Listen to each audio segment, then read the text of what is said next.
Saya banyak menyerap ilmu-ilmu agama dari Habib Rizik ya. Jadi banyak sekali kebijakan-kebijakan pemerintah Amerika Serikat itu berdasarkan konsultasi dari dibuatkan dokumen arah kebijakan itu oleh Rand Corporation ini. Mereka punya kategori kira-kira begini. Iya. Yang disebut fundamentalis kalau menyuarakan syariat Islam dan khilafah. Oke, itu fundamentalis. Itu fundamentalis bagi mereka. Oke. Bagi mereka ya. Berarti FPI menyuarakan khilafah? FPI ini kan menyuarakan syariat Islam. Syariat Islam. Syariat Islam. Ya, khilafah kan ada di ininya, ada di anggaran dasar di visi misi. Pada akhirnya tujuan akhir perjuangan Rizik adalah membangun Indonesia menjadi negara Islam, negara syariah. Kalau kita mau sedikit menggunakan akal sehat kita, sebenarnya gagasan Rizik ini bisa sangat dipertanyakan. Target jangka menengah ini pelajaran buat kita semua. Semua umat Islam se-Indonesia. Nanti tahun 2019, manakala ada pemilihan presiden, pemilihan legislatif, tolong jangan pilih siapapun yang tidak pro syariat Islam. Jangan pilih siapapun yang tidak pro syariat Islam. Kader-kader FPI yang kemudian bergabung dengan ISIS dan melakukan aksi-aksi teror baik di dalam negeri dan luar negeri karena Munarman sendiri ikut dalam pembaiatan sumpah setia pada ISIS dan DPP FPI serta ceramah Rizik yang mendukung ISIS. Adapun saya ditahan atau ditangkap di kantor polisi Polda Sulawesi Selatan karena saya berbaiat kepada Daulatul Islam yang memimpin Daulatul Islam yaitu Abu Bakar Al-Baghdadi saat deklarasi FPI mendukung Daulatul Islam pada Januari 2015. Saat berbaiat dihadiri oleh Munarman selaku pengurus FPI pusat pada saat itu. Nahnu nubayi'u khalifatal muslimin wallahu ala ma naqulu syahid. Saya lihat itu mendekati kebenaran. Mereka disewa oleh Pentagon, oleh Kementerian Luar Negeri Amerika untuk bagaimana bersikap dan menyikapi dunia Islam dalam konteks ini tadi. Pemerintahan yang buruk seperti yang digambarkan Rizik diatasi dengan keseimbangan kekuasaan yang menolak pemusatan kekuasaan di satu tangan pemerintahan. Presiden yang dekat ulama, dekat kiai, dekat pesantren, pro syariat Islam. Calon anggota dewan juga yang kita pilih harus yang pro syariat Islam. Perubahan FPI dari gerombolan preman berjubah menjadi kelompok teroris tidak terjadi tiba-tiba, tapi melalui proses yang sangat panjang.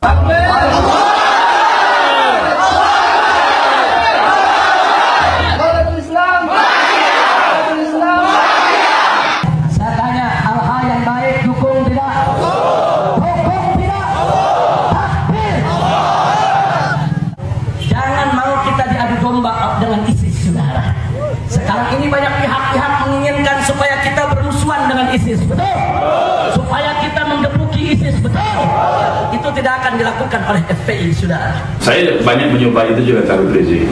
Bagaimana strategi dari dunia barat lah kita katakan begitu ya terhadap dunia Islam, memecah-mecah dunia Islam menjadi 4 kelompok. Syariat Islam disingkirkan, saudara. Saya bertanya, kira-kira besok perlu ada ISIS tidak? Perlu ada ISIS tidak? Dan sungguh mengherankan bahwa Rizik menganggap bila sistem kepartaian kita ini hendak dibongkar, maka salah satu jawabannya adalah mengadakan sebuah partai yang memperjuangkan syariah Islam. Apa relevansinya? Muslim hanya boleh pilih Muslim. Dan bukan sembarang Muslim yang kita pilih. Muslim yang soleh, yang taat, yang beriman, yang takwa, yang punya komitmen dengan penerapan syariat. Nah, kalau ini kita lakukan, jadi nggak mesti nunggu 20 tahun, nggak mesti nunggu 30 tahun, enggak. 2019, kalau kita bisa rebut secara konstitusional, maka tahun 2020 syariat Islam sudah bisa jalan di Indonesia. Oh, kan itu yang diributkan oleh kelompok-kelompok yang nanti saya disebut itu sampai tadi. pada bagian itu ya, bagian politik FPI. Itu perlu penjelasan ini tuh. Perlu penjelasan itu dan tidak boleh terpleset. Tidak boleh terpleset. Yang paling fatal tentu saja bayat Munarman pada ISIS tahun 2014 dan 2015 dan anggota-anggota FPI yang kemudian terlibat aksi-aksi terorisme. Dibiayai, disupport, dikasih publikasi, dikasih sediakan dana, mereka juga bekerja sama dengan media-media mainstream. Dan itu semua saya lihat terjadi di Indonesia. Walau mengandung banyak kelemahan, gagasan Rizik ini tidak bisa diabaikan begitu saja. Masalahnya, seperti saya katakan tadi, Rizik ini berpengaruh. Dan kalau dia terus menyuarakan dan menggemakannya, jangan heran kalau nanti banyak umat Islam yang tidak percaya pada demokrasi. Saya banyak memberikan itu juga kepada Habib Rizik kan. Ini dokumen-dokumen dari orang-orang Barat, saya bilang terhadap dunia. Jadi bukan cuma Indonesia, itu berlaku di seluruh dunia Islam. Mereka untuk perang melawan kita. Kau pakai parang, kita pakai parang. Kau pakai bedil, kita pakai bedil. Kau pakai granat, kita pakai granat. Kau pakai amunisi, kami juga punya amunisi. 7 hari, 7 malam, pecah perang di Kota Poso. Polisi lari, tentara lari, ribuan orang Kristen mati, saudara. Mereka lari terbirit-birit, ketakutan, teriak-teriak, minta tolong kepada Amerika, minta damai ke pemerintah pusat. Biadab.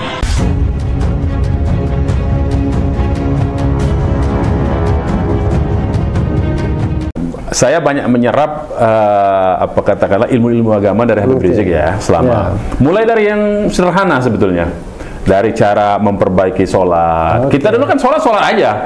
Tapi ternyata kan ada fikihnya sholat itu. Mulai dari taharonya, bagaimana tata cara sholat. Kita belajar ulang lah kira-kira begitu. Waduh, saya ini bisa menjadi murid Munarman nanti nih. Jadi saya cucu murid Habib Rizik. Cucunya Habib murid Habib Rizik.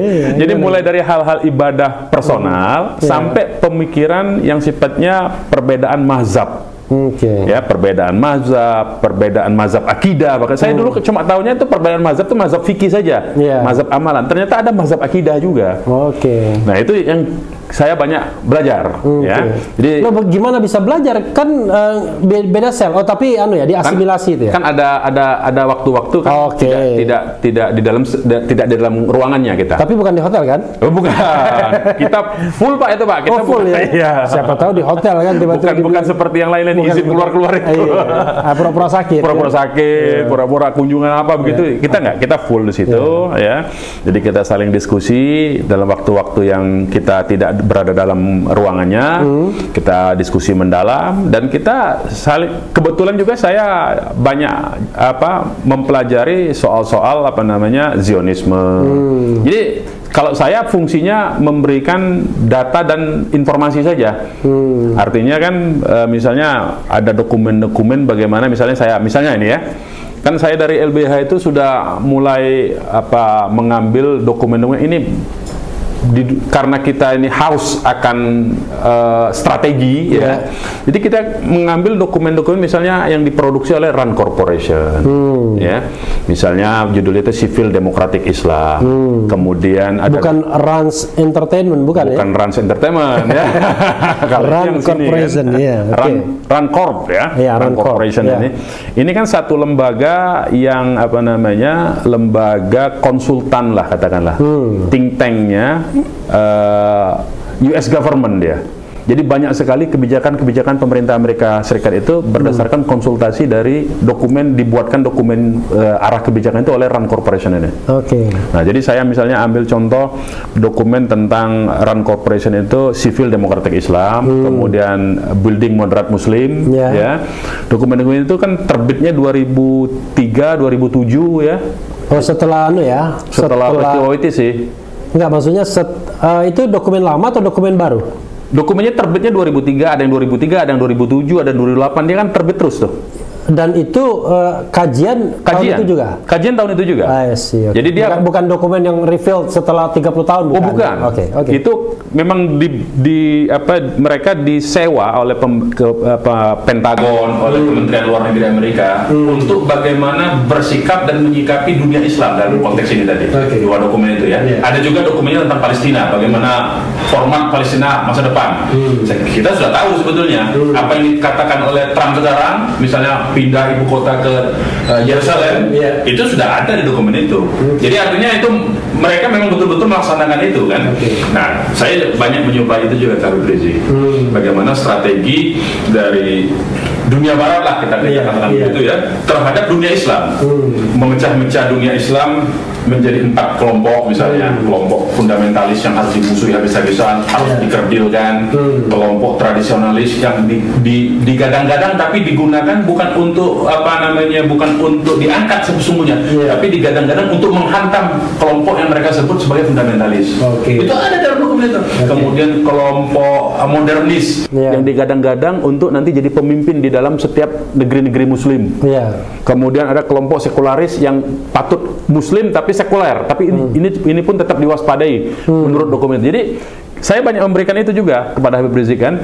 Ini dokumen-dokumen dari orang-orang Barat, saya bilang terhadap dunia. Jadi bukan cuma Indonesia, itu berlaku di seluruh dunia Islam, baik di Timur Tengah maupun ini. Dan itu masalah pokoknya itu kenapa saya artinya tadi itu istilahnya tersesat di dunia ini tadi. Saya lihat itu mendekati kebenaran. Jadi ada 2 dokumen ini, satu Sipil Demokratik Islam, satu Building Moderate Muslim. Di mana di dokumen Building Moderate Muslim ini bagaimana strategi mereka merekrut anak-anak muda dari kalangan Islam ya untuk dijadikan baik dia sebagai kelompok tradisionalis maupun kelompok modernis untuk menghantami kelompok-kelompok yang disebut dengan fundamentalis ini, bahkan menentang penafsiran-penafsiran oleh kelompok fundamentalis katanya. Disuruh tentang. Jadi dibiayai, disupport, dikasih publikasi, dikasih sediakan dana, mereka juga bekerja sama dengan media-media mainstream. Dan itu semua saya lihat terjadi di Indonesia. Itu problemnya. Terjadi. Bagaimana media? Misalnya ya, kalau saya ini terlepas dari nilainya ya. Jadi kalau di Indonesia yang dia dimaksud dengan kelompok fundamentalis itu FPI. Menurut mereka begitu. Jadi mereka punya kategori kira-kira begini. Yang disebut fundamentalis kalau menyuarakan syariat Islam dan khilafah. Itu fundamentalis. Itu fundamentalis bagi mereka. Bagi mereka ya. Berarti FPI menyuarakan khilafah. FPI ini kan menyuarakan syariat Islam. Syariat Islam. Ya, khilafah kan ada di ininya, ada di anggaran dasar di visi misi. Kan itu yang diributkan oleh kelompok-kelompok yang. Rizik Syihab menyerukan agar Indonesia berubah menjadi negara tanpa partai politik. Menurutnya, partai politik menghancurkan Indonesia. Karena itu, partai-partai yang ada dibubarkan saja katanya. Yang maju menjadi para anggota parlemen adalah orang-orang independen yang dipilih langsung oleh masyarakat. Pendapat Rizik ini saya saksikan di media sosial. Nama kanal yang menyebarkannya adalah Islamic Brotherhood Television. Kalau dilihat tanggalnya, video ini pertama kali ditayangkan 2 bulan yang lalu. Tapi kini kembali diviralkan, entah untuk tujuan apa. Yang penting juga, Rizik bukan hanya bicara soal pembubaran partai, dia juga bicara tentang perlunya kehadiran partai yang memperjuangkan syariat Islam. Ini adalah peringatan serius. Rizik biar bagaimanapun adalah seorang pemuka Islam yang dipercaya sebagian umat Islam Indonesia. Namanya memang meredup terutama setelah dugaan petualangan seksualnya. Tapi kini, setelah kembali lepas dari penjara, kelihatannya Rizik sedang berusaha membangun kembali kerajaannya. Bahkan terlepas dari manuver politiknya, ucapan-ucapan Rizik bisa sangat dipercaya sebagian kalangan umat Islam. Karena itu, apa yang dikatakannya sangat mungkin berdampak serius. Dalam pandangan saya, dari apa yang disampaikannya, jelas sekali Rizik tidak paham politik modern secara memadai. Saya dan mungkin sebagian besar dari Anda juga kecewa sih dengan partai politik kita. Kita mungkin juga menganggap partai politik Indonesia tidak menjalankan fungsinya secara benar. Tapi kalau percaya pada demokrasi, Anda tetap memerlukan partai politik sebagai kekuatan yang berada di tengah, sebagai perantara negara dan masyarakat. Apalagi dalam kasus Indonesia. Penduduk kita 280 juta manusia. Kalau ide Rizik bahwa setiap individu bisa menjadi calon anggota DPR tanpa dicalonkan oleh partai politik, akan terjadi kekacauan luar biasa dalam proses pencalonannya. Sebelum lebih jauh, saya kembali dulu pada ide Rizik. Dia itu marah sekali pada partai politik. Menurutnya, saat ini sebetulnya setiap partai politik ditentukan oleh ketua umum masing-masing partai. Dia mengutip seorang anggota partai yang menyatakan bahwa partainya didikte oleh ketuanya. Dan itu berlaku di semua partai yang ada.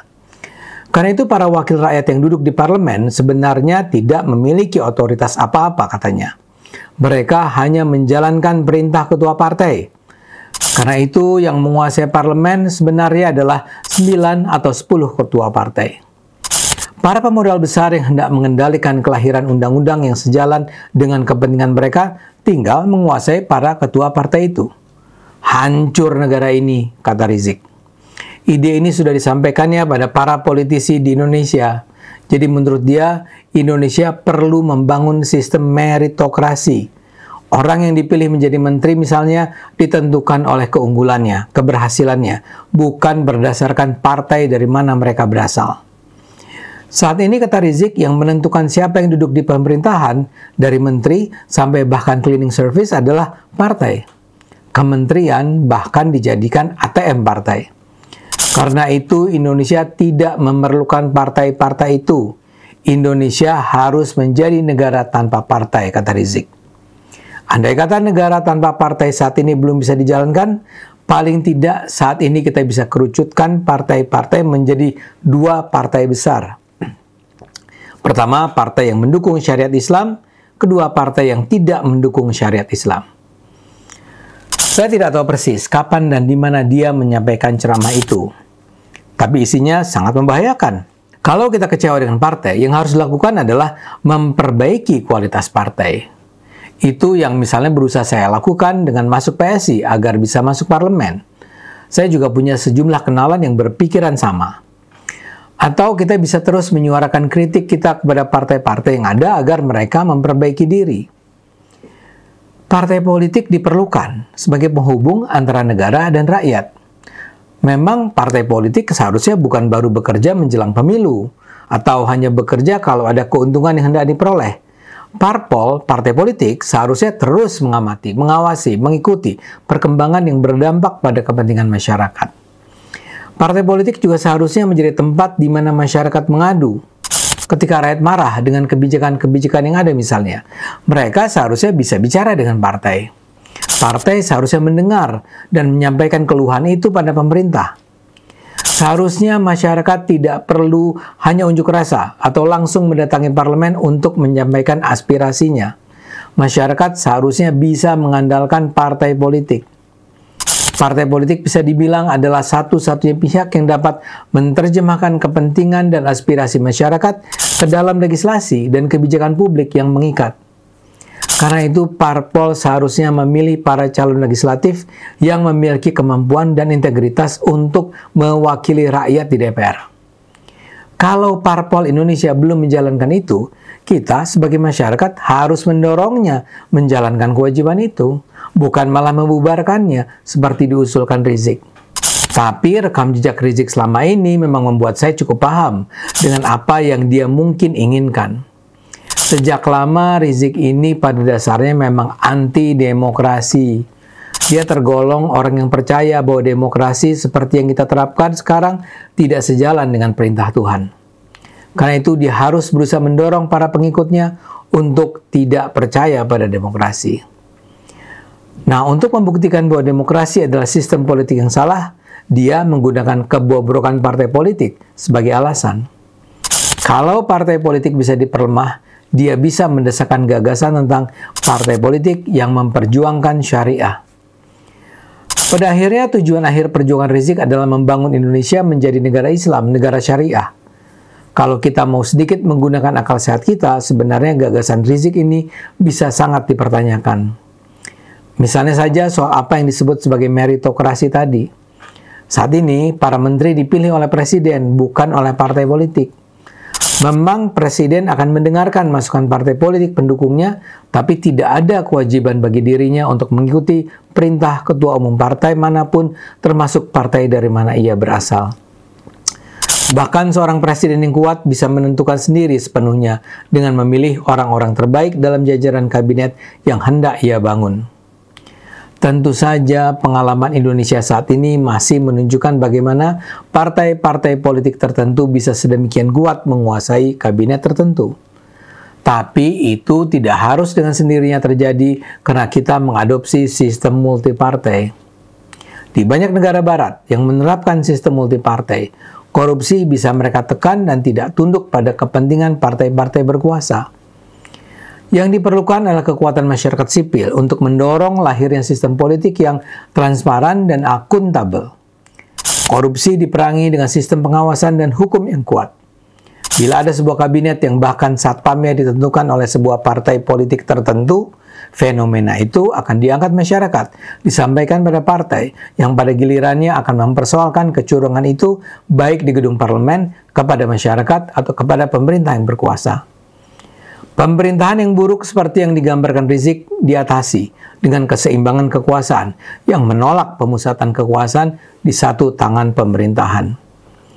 Dan sungguh mengherankan bahwa Rizik menganggap bila sistem kepartaian kita ini hendak dibongkar, maka salah satu jawabannya adalah mengadakan sebuah partai yang memperjuangkan syariah Islam. Apa relevansinya? Walau mengandung banyak kelemahan, gagasan Rizik ini tidak bisa diabaikan begitu saja.